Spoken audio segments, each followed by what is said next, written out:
Welcome to the Encouraging Cup. I'm Dr. Boomer Brown with Doing Good at Work. Well, today I'd like to talk to you about the choices you make. You can choose what you remember. Lots of things happen in our lives, in the past, in the present, and even in the future. Our mind has a unique ability to store our memories. And sometimes the hurtful, painful memories that are stored in our minds can darken our days, can darken our views, can cause us to see the world from a very difficult position, and it's hard. What I want to encourage you to do is think about your ability to use what we call the selective memory. Now, some people make fun and joke at men and women like to say that men have selective memories when it comes to forgetting things intentionally. That's not what we're talking about here. We're talking about in your life, in my life, in others' lives, where we have experienced very difficult things. Many times it requires talking to another person, professional counselor, a mental health first responder, finding the right kind of person to share those painful memories with. But if it's not such a scar that you can't overlook it or choose to work through it, then you can possibly use your selective memory. The person that we're talking about today is the Apostle Paul, one of the persons who wrote the biggest majority of the New Testament.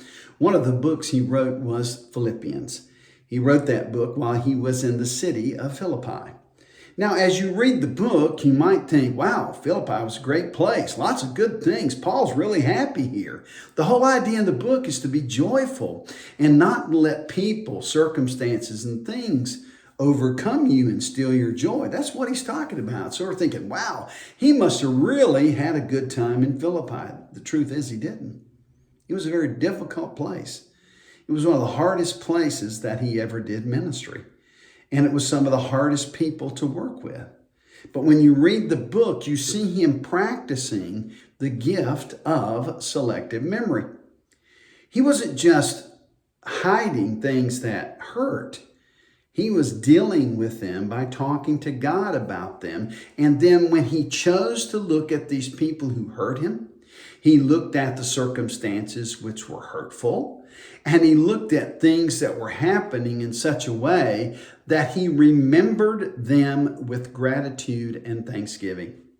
And as he remembered those things from a positive light, the words that he wrote sounded very positive. He said, every time I think of you, he didn't say every time I think of you scoundrels, you mean people who hurt me, that did bad things. He said, every time I think of you, I give thanks to God and I pray for you. Wow, that really is a very mature attitude.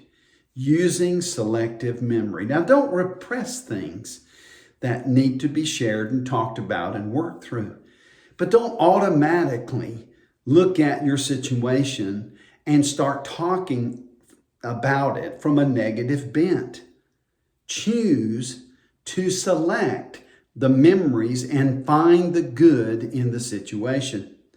You see, he used his selective memory to bring that good forward because he knew that he had the ability, just like I have the ability, just like you have the ability. We choose our memories. We can select the good, we can select the bad. I would encourage you to focus on the good memories. Let those fill your mind and your heart. Let those words of thanksgiving and gratitude come out your mouth. It will start helping you to work with some of the more difficult things in your life.